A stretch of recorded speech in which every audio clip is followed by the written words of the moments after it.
Have you ever felt like you're doing everything you can, trying your hardest, and still being told it's not enough? You're showing up, you're pushing through, but the environment, the expectations, the systems, none of it was designed with your brain in mind. For autistics and ADHDers, that experience is incredibly common. And it's not just personal, it's structural. There's a name for the kind of fairness that actually takes our differences into account. It's called distributive justice. Hi, I'm Essie. I'm an autistic and ADHD therapist.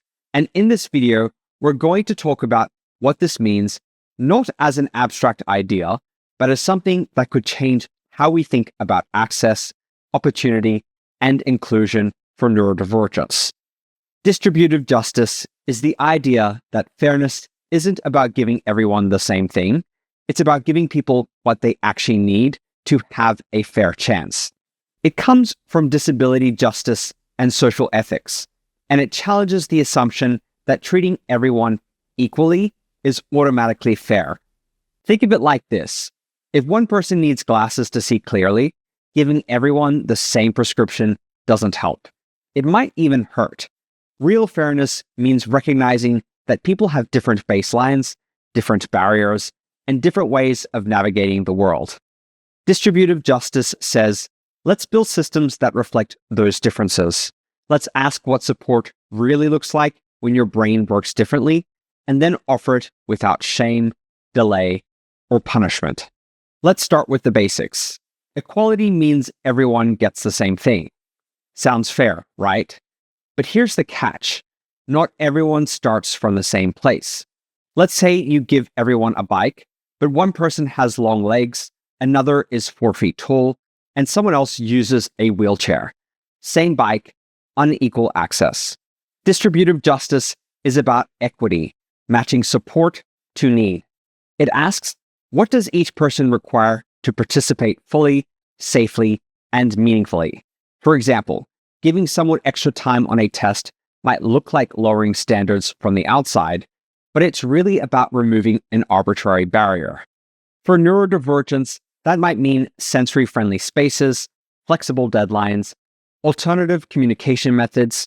It could mean time to process, freedom to stim, or not being punished for needing noise-canceling headphones at work. Equity isn't special treatment. It's how we create a world that actually includes us. And we already do this for other forms of access. Wheelchair ramps, subtitles, sign language interpreters. But when it comes to how we think, feel, or communicate differently as neurodivergents, we're still expected to just deal with it. Without distributive justice, neurodivergents are told again and again to just adapt, just work harder, just be more flexible. But what's really happening is this. We're being asked to function in environments designed without us. Picture trying to do your best work in a room full of flickering lights, constant background noise, and no instructions. Now imagine being told that your failure to thrive in that environment is a personal flaw. For many autistics and ADHDers, that's daily life. And the worst part is we internalize it. We start believing we're the problem. But the problem isn't that we can't keep up. It's that the system wasn't built with our needs in mind. Distributive justice also means asking who even gets access to support in the first place. We know that late or missed diagnoses are still common, especially for women, people of color, and folks in low-income communities. This happens often because the system looks for a narrow stereotype, usually white, cis boys with external behaviors, and misses everyone else. The resulting delay can mean years of misunderstanding, shame, and missed opportunities for support. By the time someone does get diagnosed, they've often already experienced trauma from being misunderstood and unsupported. Even in workplaces, brilliant, capable neurodivergents often find themselves underemployed, not because of skill, but because of poor fit with rigid expectations. I want to emphasize here that this is not an individual issue, but rather a systemic one. Distributive justice doesn't just apply to resources, it also applies to representation. Policies, programs, research, they're still mostly shaped by neurotypicals, which means the stories, needs, and values of neurodivergents often get filtered or erased through a non-neurodivergent lens. The ideal alternative is us being included in this conversation. We want to have more neurodivergent voices in leadership, in education, in mental health research, to be seen not just as case studies, but as collaborators, experts in our own lives. Justice isn't only about what we receive, it's also about whose reality is acknowledged as valid. And beyond research and policy, we rarely see nuanced portrayals of neurodivergence in media made by us, for us. So often, in order to access basic things, jobs, education, relationships, we mask.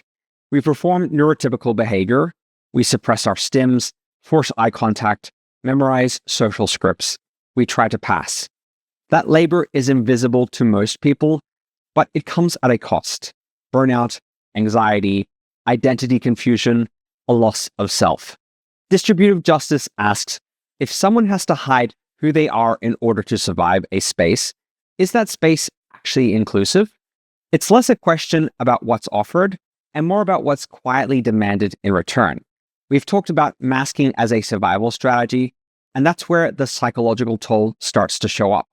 And it often takes the form of an inner voice many of us know too well. For many autistics and ADHDers, this leads to something called the tyrannical inner critic, or TIC for short. It's that relentless internal voice that says, you're too much, you're not trying hard enough. If you're really smart, you wouldn't need help. The TIC doesn't start in your head, it starts in the world, in all the messages you hear growing up. Why can't you sit still? Stop being so sensitive. You're just lazy. And over time, those external voices become internalized. The danger is that we start believing them, not just believing we're different, but believing we're wrong. This is called internalized ableism, and it's one of the most damaging side effects of being unsupported. It makes us doubt our own experiences. We stop asking for help because we've been told our needs are unreasonable. We stop trusting ourselves because we've been told our instincts are off. Distributive justice challenges that. It says, maybe the problem isn't you, maybe the expectations are the problem. Maybe your brain isn't effective, maybe the structure is. When we receive support that matches our needs, something powerful happens. That inner critic loses its grip. We start replacing shame with self-compassion, and we stop feeling like a burden just for existing. In classrooms, workplaces, and families, neurodivergents often carry more of the emotional and cognitive load just to keep up. We navigate vague expectations, we pre-process social scenarios, we advocate for our needs while simultaneously having to explain, educate, and justify them. That's a lot of extra work, especially when it's unpaid, unrecognized, and ongoing. A just system would redistribute that load. It wouldn't make inclusion a solo project. It would ask, how can the environment share some responsibility for making space? Inclusion can't depend on one person endlessly advocating while everyone else stays comfortable. There's a common myth that if you need support, you're always going to need it, or that if you seem fine sometimes, then you must not be disabled. But for many autistics and ADHDers, our challenges are dynamic. They shift depending on the environment, our energy levels, mental health, or even how many social interactions we've had that day. One day, you might power through meetings, errands, and conversations. The next, making a phone call or answering an email feels impossible. That's why we call it a dynamic disability. And here's where distributive justice matters. Static support, like one-size-fits-all accommodations or rigid expectations, don't account for fluctuation. They assume that if you could do it once, you should be able to always do it. But that's not how neurodivergence works. Executive functioning, sensory regulation, emotional bandwidth, they're all impacted by invisible variables. Distributive justice means recognizing that access needs change. It means building flexibility into our systems rather than forcing people to prove their suffering every time they need help. Nobody is trying to make excuses. We're just asking for environments that are responsive, not reactive. that recognize human variation instead of penalizing it. It looks like asking different questions, not why can't they just focus, but what support do they need to focus?